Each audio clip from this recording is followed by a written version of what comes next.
Assalamualaikum warahmatullahi wabarakatuh. Media pembelajaran PAI kelas 8 SMP Unggulan Uswatun Hasanah dengan materi makanan dan minuman halal dan haram. Baiklah, kita mulai dengan bersama membaca basmalah. Bismillahirrahmanirrahim.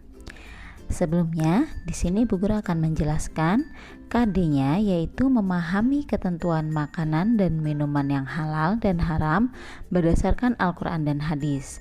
Tujuan pembelajarannya, setelah siswa mempelajari bab ini, maka tujuannya adalah memahami makanan yang halal dan haram, membedakan makanan halal dan haram, memahami manfaat mengkonsumsi makanan halal dan bahaya mengkonsumsi makanan haram, menerapkan konsumsi makanan halal dan bergizi sesuai dengan syariat Islam. Baiklah, kita akan mulai pembelajaran dengan bersama membaca basmalah. Bismillahirrahmanirrahim. Nah, baik anak-anak, di sini Bu Guru sudah siapkan peta konsepnya, yaitu ketentuan halal dan haramnya suatu makanan ataupun minuman. Di sini terbagi dua, ada makanan dan minuman halal dan ada juga makanan dan minuman yang haram. Nah, apa saja sih yang termasuk halal di sini? Yaitu 3 hal yang harus mutlak dipenuhi adalah yang pertama wujudnya atau jenisnya yang halal. 2, cara mendapatkannya halal. 3, proses pengolahannya halal. Nah, itu 3 hal mutlak yang harus dimiliki oleh suatu makanan ataupun minuman yang halal. Sedangkan untuk yang haramnya, apabila mengandung salah satu dari wujud atau jenisnya haram, atau cara mendapatkannya haram, atau proses pengolahannya haram. Nah, jadi kebalikannya dari yang halal ya. Kalau tadi makanan halal itu harus memenuhi 3 aspek, sedangkan untuk makanan yang haram apabila terkandung di dalamnya yaitu dari segi wujudnya itu sudah haram, kemudian cara mendapatkannya haram, proses pengolahannya haram. Nah, itu ya yang harus ada ya. Kemudian manfaat atau dampak positif dan dampak negatif apabila kita mengkonsumsi makanan yang haram. Nah, perhatikan gambar berikut. Di sini agama Islam merupakan agama yang sempurna ya. Jadi semua hal dalam kehidupan itu sudah diatur oleh Allah Subhanahu wa taala, termasuk halal haramnya suatu makanan. Allah Subhanahu wa taala menghalalkan semua makanan dan minuman yang mengandung manfaat bagi manusia. Nah, sebaliknya Allah mengharamkan semua makanan dan minuman yang menimbulkan mudarat ataupun bahaya ya bagi manusia, baik bahaya untuk hati, akal, ruh ataupun jasad manusia, seperti itu. Nah, di sini semua jenis makanan yang berasal dari tumbuhan, buah-buahan maupun binatang hukumnya adalah halal, kecuali jika memang yang sudah dijelaskan dalam Al-Qur'an ataupun hadis pengharamannya, seperti itu ya. Nah, sekarang untuk lebih rinci lagi kita akan membahas apa sih itu makanan halal dan makanan haramnya. Tapi untuk pertemuan kali ini Bu Guru akan membahasnya terlebih dahulu, yaitu tentang makanan yang halal. Nah, silahkan disimak. Nah, apa sih definisi dari makanan halal? Di sini adalah makanan yang boleh dimakan menurut ketentuan syariat Islam, dan bagi seorang muslim harus memenuhi 2 syarat, yaitu makanan yang halal dan makanan yang thayyib. Yang dimaksudkan halal di sini adalah dibolehkan berdasarkan ketentuan syariat Islam. Nah, sedangkan makanan yang thayyib ataupun baik yaitu yang mengandung nutrisi, kemudian bergizi dan juga menyehatkan. Jadi bukan makanan sembarangan ya yang harus kita konsumsi. Nah, di sini dalilnya dalam surat Al-Maidah ya, wa kulu mimma razaqakumullahu halalan thayyiba wattaqullaha alladzi antum bihi mu'minun ya. Di situ silahkan kalian lihat juga ada artinya. Jadi dalil ini adalah dalil yang menjelaskan makanan halal. Selanjutnya, kehalalan makanan di sini meliputi 3 aspek ya, yang tadi sudah Bu Guru jelaskan di awal.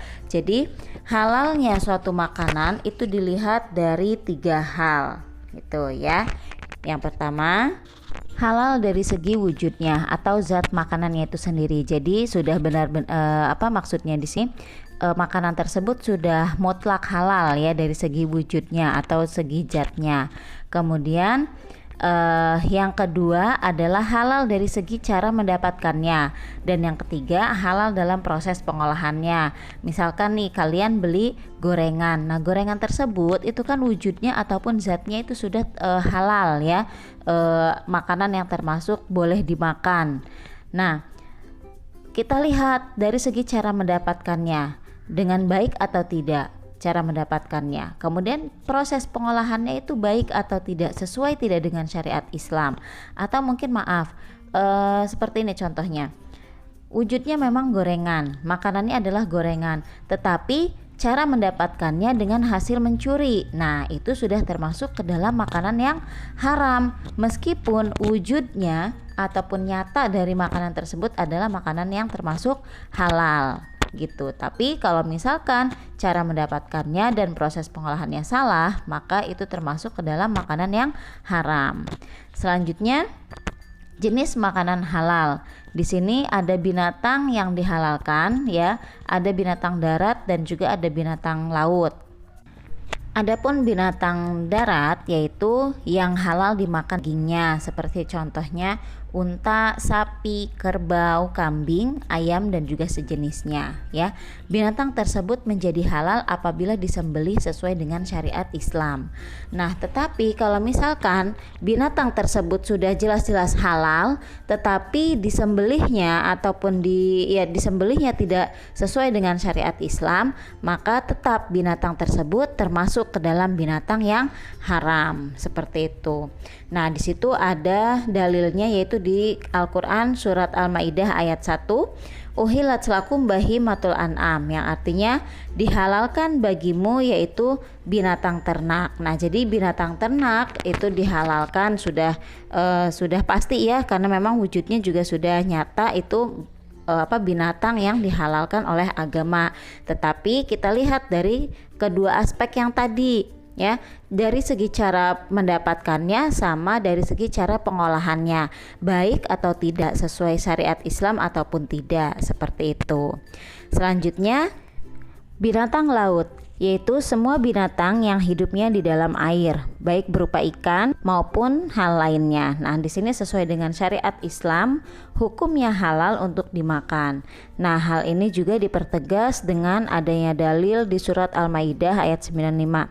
Uhillalakum saydul bahri wa ta'amuhu mata'allakum walisayyarah, yang artinya dihalalkan bagimu binatang buruan laut dan makanan yang berasal dari laut sebagai makanan yang lezat bagimu dan bagi orang-orang yang dalam perjalanan. Nah, jadi dalam artian di sini tadi kan ada binatang darat, nah sekarang binatang laut. Binatang laut itu dihalalkan semua binatangnya ya, baik itu ikan ataupun sejenisnya gitu. Selanjutnya, jenis makanan halal menurut wujudnya. Nah, di sini makanan yang disebut halal oleh Allah dan Rasulnya ya, di situ ada hadisnya juga, silahkan sambil kalian baca. Kemudian makanan yang tidak kotor dan juga tidak menjijikan ya, artinya makanan yang baik. Kemudian makanan yang tidak mendatangkan mudorot, tidak juga membahayakan bagi kesehatan, kemudian tidak merusak akal serta tidak merusak moral dan akidah. Nah, di sini itulah tadi jenis makanan halal menurut wujudnya. Tadi kan ada 3 aspek ya, dari segi wujudnya, dari segi cara pengolahannya, dan dari segi cara mendapatkannya. Jadi tadi itulah kriteria makanan yang halal. Nah, mungkin untuk pertemuan kali ini sampai dengan di sini dulu. Semoga bermanfaat dan kita akan lanjutkan pembahasannya di pertemuan selanjutnya. Akhiran, assalamualaikum warahmatullahi wabarakatuh. Nah, untuk tugasnya anak-anak silahkan kalian lihat sampai dengan slide terakhir. Nah, di situ ada tugas dari Bu Guru, silahkan dijawab dan dikirimkan jawaban kalian melalui Google Classroom ya. Yang pertama, jelaskan definisi makanan halal dan haram. Tadi sudah ya. Jelaskan perbedaan binatang darat dan binatang air yang dihalalkan. Tadi juga sudah kalau kalian menyimaknya. Ya, kalau tadi kalian menyimaknya pasti kalian paham. Semoga paham dengan penjelasan singkat dari Bu Guru tadi ya. Baiklah, terima kasih. Assalamualaikum warahmatullahi wabarakatuh.